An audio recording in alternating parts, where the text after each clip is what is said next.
Welcome to Desperately Seeking the 80s New York edition. I am Meg. And I'm Jessica. And Meg and I have been friends since 1982. We went through middle school and high school together here in New York City, where we still live. And this is our podcast about revisiting the New York City of our youth. I'm going to cover pop culture. And I'm going to tackle Ripped from the Headlines. A warning, today's Ripped from the Headlines section is a story about domestic violence and child abuse that most people will find very disturbing. If you want to avoid this content, skip to minute 22. Okay, so Meg, I think we're going to make it a thing that you go first. Awesome. So what do you have in the world of grim news? Well, it's true. I mean, I think every one of my stories should have some sort of slew of trigger warnings, but this one's pretty gruesome. Okay, I can't wait. Okay. I'm going to start with kind of a Trivial Pursuit-like question for you, Jessica, in order to engage you in the story. Because I look so bored? No, actually, because I like to test your knowledge. Oh. And I think you're going to be right more often than not, but we shall see. All right. So, Try me. About whom did Mayor Ed Koch say, "I'm so outraged by this monster, it's hard to discuss him rationally. I'd like to dip him in hot oil many, many times"?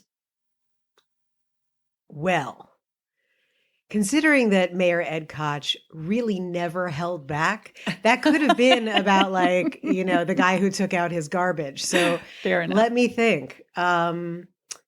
Was it, can we do this like 20 questions? Was it another political figure? No. Okay. Was it Bernie Getz? No. Do you Okay. want me to tell you? I could just tell you the story. Okay. It might take less time. All right. I liked your game, though. I know. That was fun. You're going to realize pretty quickly Okay. what we're talking about, I think. Oh, is it the 44 caliber killer? No. Okay. Go ahead. My sources are Wikipedia, Mm-hmm. The New York Times, American Justice, Family Secret, The New York Post, and Slate. Noted. At 3:30 on December 1st, 1987, New York City's local CBS station, Channel 2, bumped the soap opera Guiding Light in order to broadcast the first televised murder trial in history. The city was transfixed as Hedda Nussbaum took the stand to testify against her longtime partner, Joel Steinberg, in the death of 6-year-old Lisa Steinberg. I recall. Yeah. So yes, Ed Koch was talking about Joel Steinberg. And he was not wrong, I might add. Good Lord, I don't think anyone disagrees. Hedda Nussbaum, we're going to start with Hedda. Hedda Nussbaum met Joel Steinberg in 1975 when she was an editor and author of children's books at Random House. She moved into Joel's one-bedroom apartment at 14 West 10th Street in 1976. That's in Greenwich Village area. That's Joel- between 5th and 6th on 10th. Yeah. Okay, go ahead. Joel was a lawyer who clearly didn't do anything legal, who occasionally handled adoptions. Oh, dear. In 1981, Michelle Launders hired Joel to find an adoptive family for her infant daughter. Instead of doing that, he just brought the baby home. Lisa was never officially adopted. I mean, isn't that kidnapping? Yeah. But he was never charged with that. So, for over a decade, Joel terrorized, assaulted, and brainwashed Hedda. She lost her job at Random House because she kept calling in sick. After 1982, she rarely left the apartment. Then, the morning of November 2nd, 1987, Hedda called the police and said her 6-year-old daughter, Lisa, was unconscious after she choked on some food. The paramedics took Lisa to St. Vincent's Hospital, Greenwich Village. She was naked, filthy, her hair a matted, ratty mess, and her feet covered in layers of grime. They determined she'd suffered a severe blow to the head and was in critical condition. In addition to the many bruises all over her body in various stages of healing, The doctors could clearly see an imprint of a fist on her jaw. Oh, my God. Apparently, Joel said to the doctor, "So, I guess she won't be in the Olympics." There's so much. It gets worse. I'm sorry. Boiling oil. Yep. And then left the hospital, leaving Lisa alone. But the police were right on his heels. When they caught up to him, they were appalled by the squalid condition of his Greenwich Village apartment. Old electronic equipment and papers covered the floors. There were blood stains on the walls, and there was a lot of cocaine.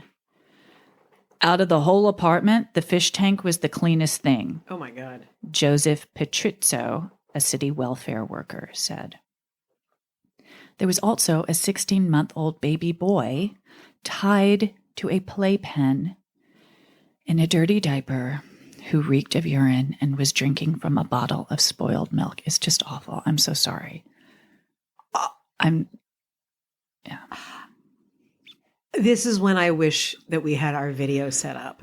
My jaw is hanging. Why was that a detail that didn't lodge itself in people's brains? Because there was so much to absorb. There's so much to this story that is just like a shocker, that is just hard, like you just cannot comprehend it. The police brought both Hedda and Joel in for questioning. Hedda had 2 black eyes, multiple bald spots from clumps of her hair being torn from her head, numerous fractures to her ribs, nose, and jaw. Scars covered her back and stomach, and her right leg was in the late stages of gangrene. Her nose was completely caved in from repeated breaks. All she would say to the authorities in a repetitive mantra was, "Joel is a wonderful husband and father. He would never hit me or my daughter." When asked about the injuries to Hedda and Lisa, Joel responded, "What injuries?" 3 days later, Lisa was removed from life support, and Hedda and Joel were charged with second-degree murder. The public was stunned and horrified. Hedda's friends and former colleagues barely recognized the photos of her disfigured face. They had all lost touch with her over the years and couldn't believe this could happen to a well-educated woman from an upstanding New York City working-class family. So we're going to flash back a little bit. When Hedda and Joel first started dating, he quickly became her whole world. He wanted to see her every night. He started giving her lessons on how to be more assertive. She said he acted as her therapist. He would critique her performance in every kind of setting, telling her what and when she should do almost everything. She began to see him as her savior. Do we know anything about what condition or what situation she was in that she would think she needed a savior? Do we have a psychological profile of that at all? From reading I read a lot about her. I think she was someone who was suggestive, but I wouldn't say outrageously so. I think it, how some people join cults and some people are, become addicts. I think some people are softer in different ways and just allow access to people and ideas that are not in their best interest. Let's put let's put a pin in that and research that later. You mean about her or just that phenomenon? The phenomenon. Yeah. And it's an important issue. Absolutely. Go ahead. The physical abuse began 3 years into their relationship. By 1980, they were both smoking crack. Probably didn't help the situation. Crack is whack. Which Joel got from his clients. Savory bunch. And then Joel and Hedda decided they wanted children. Lisa's murder was front-page news for months as the story of her short life unfolded. New Yorkers were distraught that the system would so profoundly fail these two little children. Teachers, neighbors, the police, doctors all suspected something was wrong, but either kept it to themselves or their reports were not taken seriously. In the meantime, both Hedda and Joel continued to claim there was zero abuse. But after photos of Hedda's battered body were published, most people believed Joel was the primary abuser. At first, Hedda refused to cooperate with prosecutors, but after months of psychiatric treatment, she finally began to come out of her fog and told a harrowing story of her physical and psychological torture at Joel's hands, including starving, burning, and cutting. Eventually, Hedda came to believe that Joel was a god. By the mid-'80s, Hedda was confined to the apartment due to her disfigurement and the gangrene, and Joel started bringing little Lisa out with him to client dinners at the Knickerbocker Bar and Grill. Can we just picture that for a second? A 5-year-old girl out late with a bunch of grown men? I mean, I know the Knickerbocker Bar and Grill. That's like a very traditional steakhouse, wood and brass kind of place with exactly who you would expect to be in a place like that. I can't imagine, wow, just a little kid in there. Right, till all hours of the night. Creepy.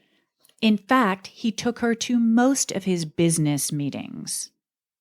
Hedda said she once saw bruises on Lisa's vaginal area, but did nothing about it except tell Joel.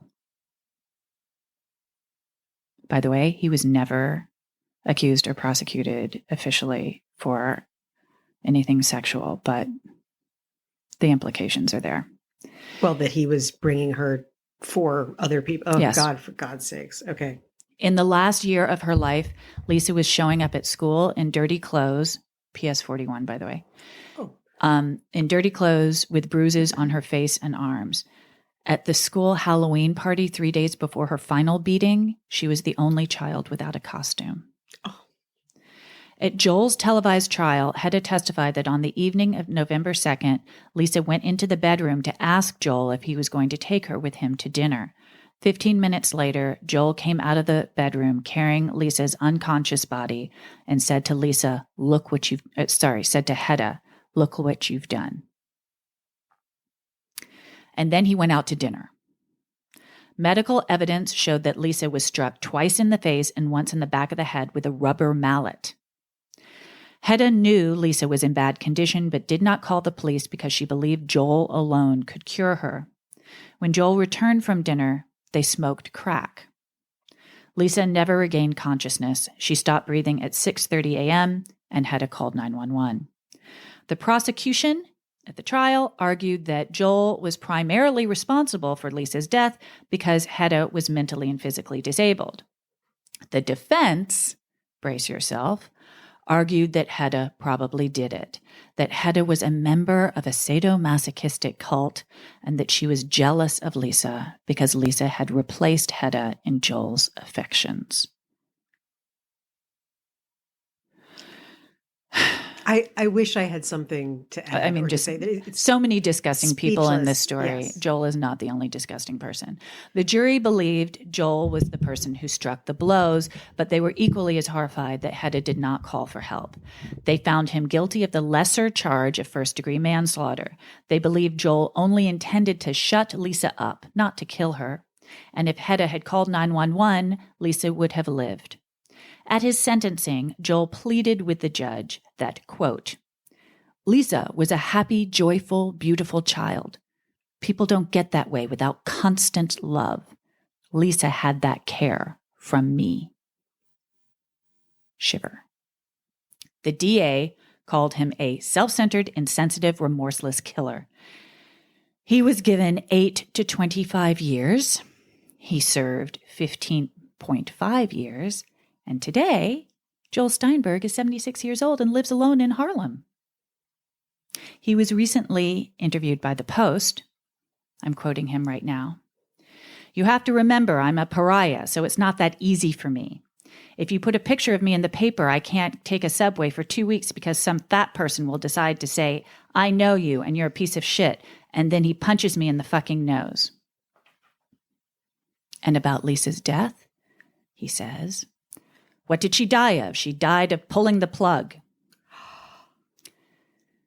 Street vendor M.D. Rahman said Steinberg walks by his produce stand about once a day and asks for free food.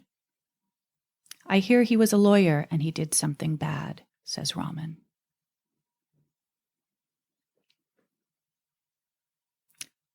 So. Speechless. Yeah. Just to close this out. Oh, great.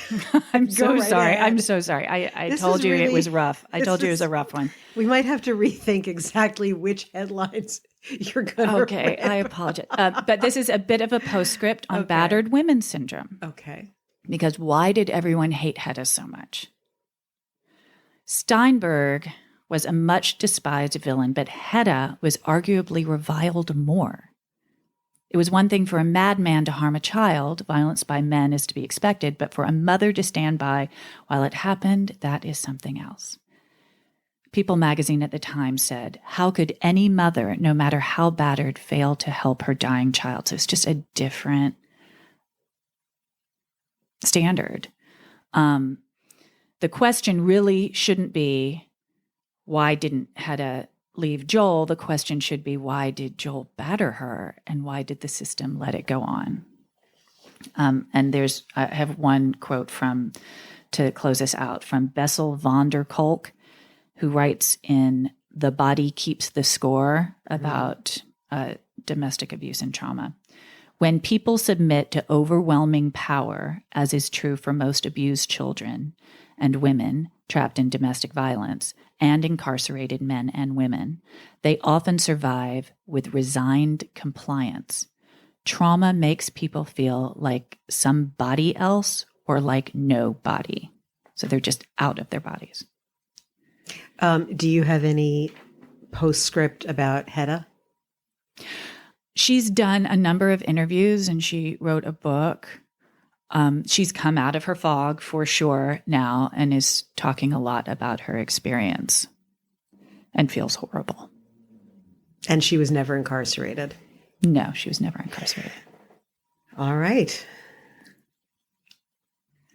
Thanks. I am so sorry. No, look, I remember this rocking the city. Yeah. And, what's kind of interesting for me listening to this is it was so horrific that I, as the most removed, bystander, blocked it. It was so horrible that the details, all I could remember about it was the sketch of Hedda Nussbaum, the courtroom sketch. There's a very famous one. And, and that Joel Steinberg was an animal. But hearing this is really like hearing it again for the first time. And it is really shocking. The good news, I suppose, is that New York City really stepped up its game with women and children and protecting them. And, I really did not enjoy law school at all, but managed to muddle my way through. And one summer I interned for, what was it called? Victim Services, which became like Health and Human Services for the city. But I remember, so it must have been like 1994. And I remember reading, just having to compile huge amounts of statistics about this stuff. And as a very sheltered 24-year-old, just being so stunned that it wasn't real. It didn't make sense. Right. But yeah, wow. Well, one other thing, I mean, if anything good came out, I can't say that anything good came out of it, but one change in policy is that you if you suspect that domestic violence is occurring as a teacher or as a school worker, you are legally required to you are report it. legally required, and you have to take training to recognize it as well. At the time, it was just voluntary, and now it's required. Yikes. Well, at the end of this show, just so we can really know that we are responsible citizens, New Yorkers, and Americans, we're going to provide a number for anyone who might be listening who needs help in the New York City area or otherwise what to do. Thank you, Meg. That's Thank you. very intense. I'm going to lie down now. Yeah. Okay. We'll take a little music break. Regroup.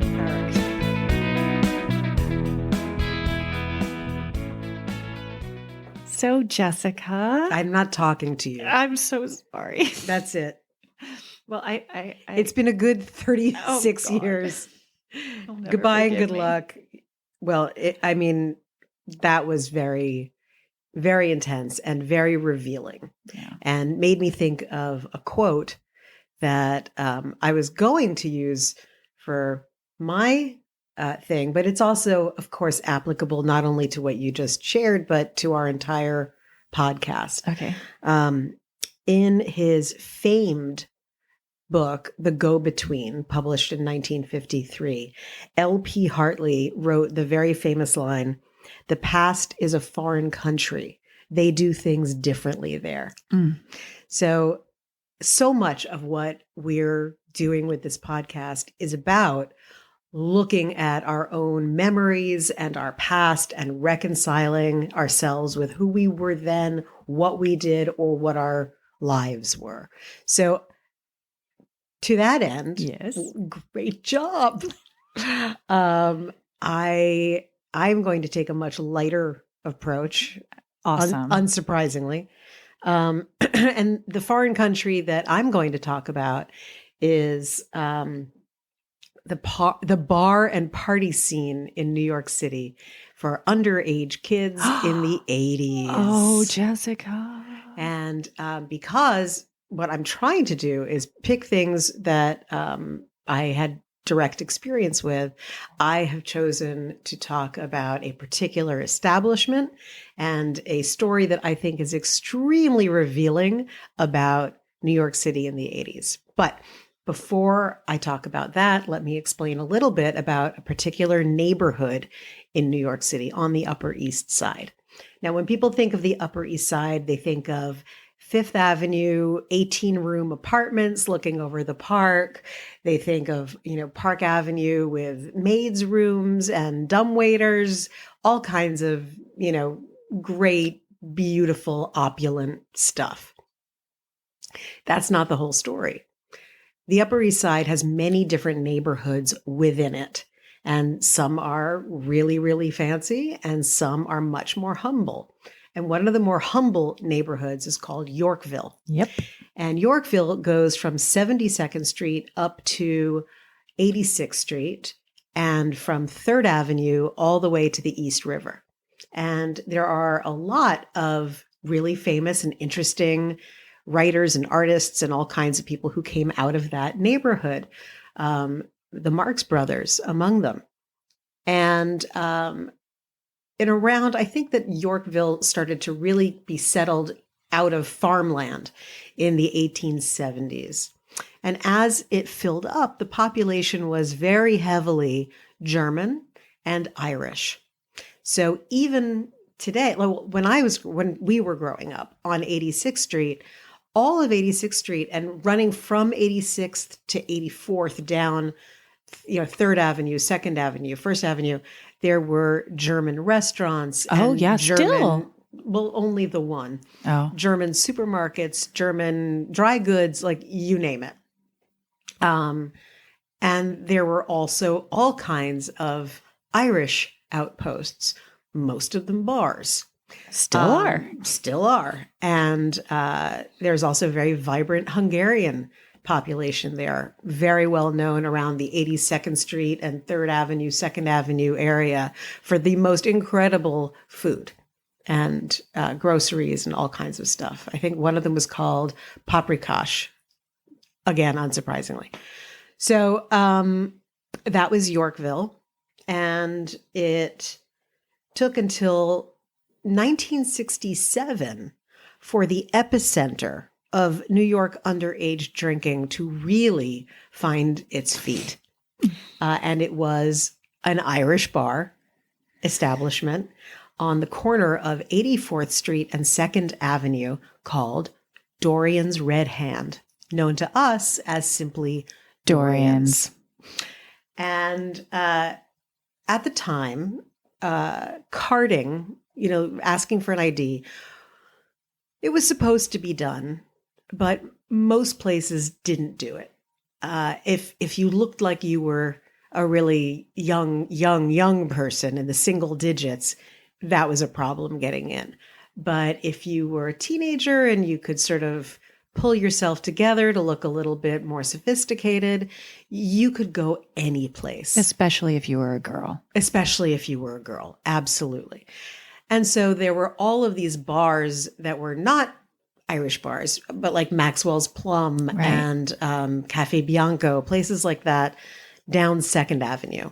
And it was very hip and happening to go to those places. I recall going to Maxwell's Plum with you, and you had a slow gin fizz. Oh my gosh. I will never forget it. I remember when you ordered it, I was like, slow gin fizz. See, even Alfie doesn't like it.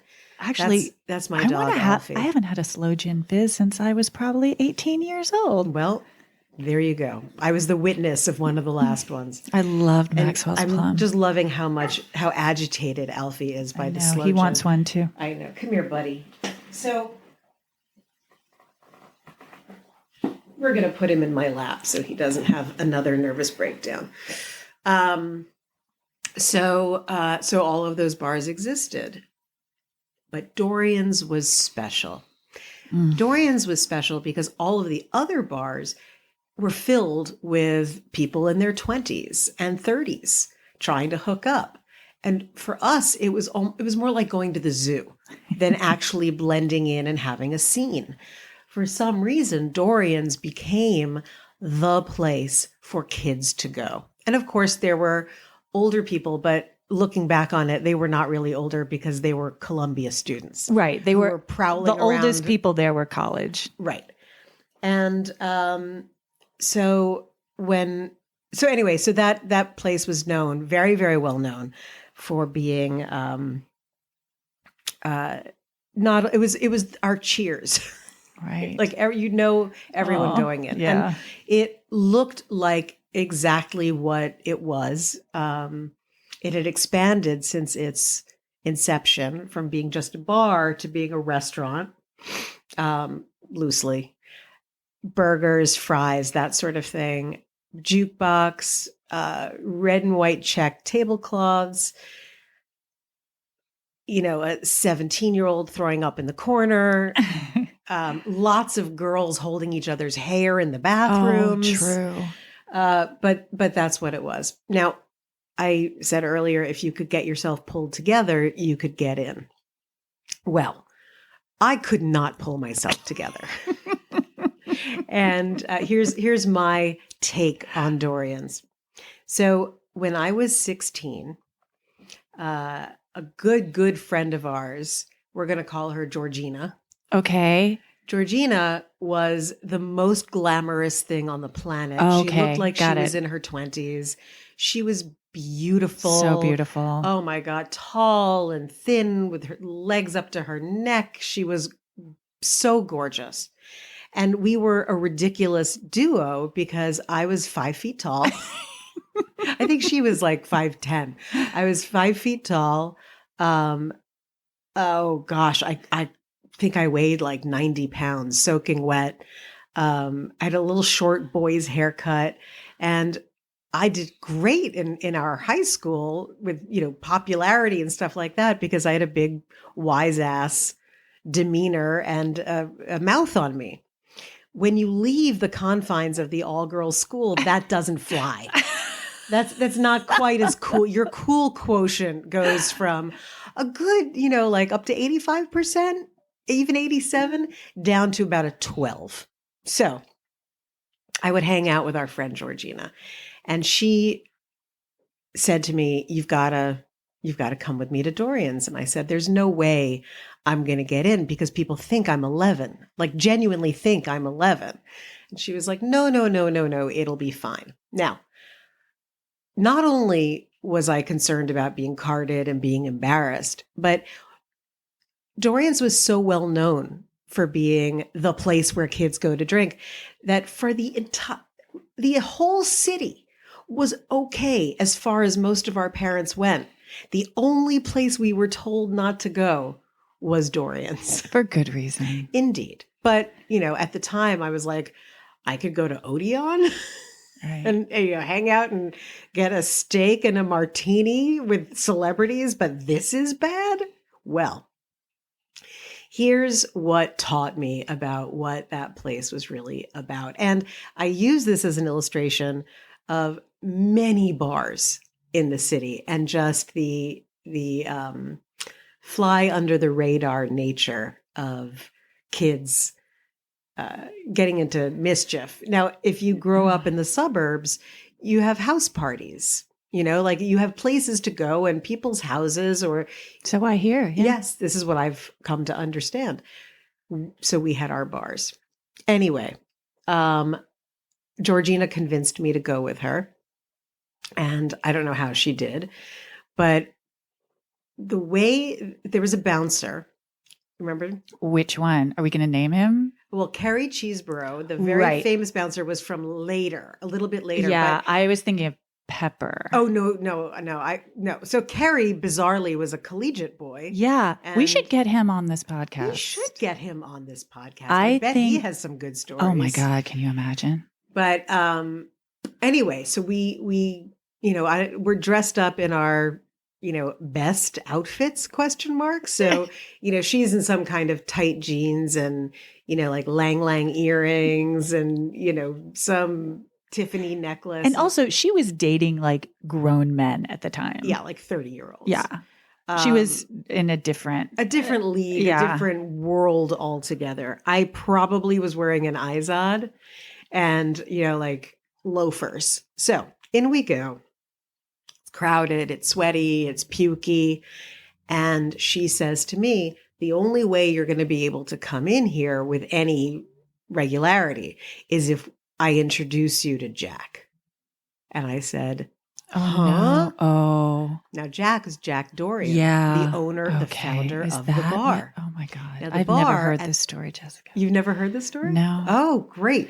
So at the back of the bar, there was a space that looked like at some point they had thought of putting a stage in for bands, but it never really happened. So it was like a cleared area that was maybe 6 inches above, like a platform, the regular floor. And they had some tables and chairs there. And that's where the owner sat all night, every night. Watching all these kids. Watching the kids. And so Georgina brought me, it was like an audience with the Pope. She brought me to his table and said, Jack, I'd like you to meet Jessica. It was not a comfortable moment. I can tell you that. I was very aware in that moment that I should not have been there because I didn't even like to drink that much at the time. I was just sort of checking off a box for, too cool for school. Right. So she introduces me and he looks at me full well knowing exactly how ridiculous it is that I'm in there and says, so how old are you? And, I instantly wet my pants and I look at Georgina and she says, it's okay, tell him. And I said, I'm 16. And there is this uncomfortable pause. And then he said, well, will you visit me when I'm in prison? Uh-huh. That's exactly what I said. Actually, I think it was more like, sure. And he then said to Georgina, as though she was, the Duchess of God knows what, introducing me at court, go get her a drink. First one's on the house. And thus began my experiences with Dorrians. And there will be more to talk about as time goes by, because there's really no way to talk about an adolescence in New York City without referencing the hub, the social hub of our world. But so this is our entree into Dorrian. So we will reference Dorrians again in the future because it will keep coming up, because it will. It is the setting of many a tale of misspent youth and woe and hilarity. Yeah. And it's still there. And it's still there. And it has not changed. Not a bit. 1 ounce. And the jukebox is still all 80s music. So for any listeners love that, who are listening to this because they think, oh, 80s nostalgia, I miss the 80s, or, oh, why couldn't I have been around in the 80s? Guess what? You can be. So you can go to the time capsule, the bar that time forgot on the corner of 84th and 2nd, Dorrian's Red Hand, and have a beer and listen to the Bangles on the jukebox. Jessica, we should go and take a picture of ourselves at the bar. Okay. I am perfectly fine with that. That is fine. So that's my beginning of my underage drinking. Awesome story. I love that you held court with Jack Dorrian. It was like a mob situation. It was very, very, very like, are you going to visit me? And it wasn't even jail. He said prison. And I was like, what the fuck is going on here? Like, I want to go home and watch the Love Boat Fantasy Island lineup. Anyone else? Anyone else? Okay, I'm outies. Bye. So yeah, that's today's gift for you. Thank you. Wonderful story. I love it. I'm delighted. So let's collect ourselves. Right. We will be right back. Indeed. As we said at the end of Meg's segment, we really want to make sure that we can provide information for anyone who either suspects or is suffering domestic violence. Across the country, you can contact the National Domestic Violence Hotline. The phone number is 800-799-SAFE. That's 800-799-7233. You can also have a live chat from their website, or if you want to text the word START to 88788. The service is free, confidential, and available 24 hours a day, 7 days a week. If you're in the New York area, you can contact also the Office for Prevention of Domestic Violence. The phone number is 800-942-6906, and you can text to 844-997-2121. We'll provide links to both of these sites on our website. Thank you.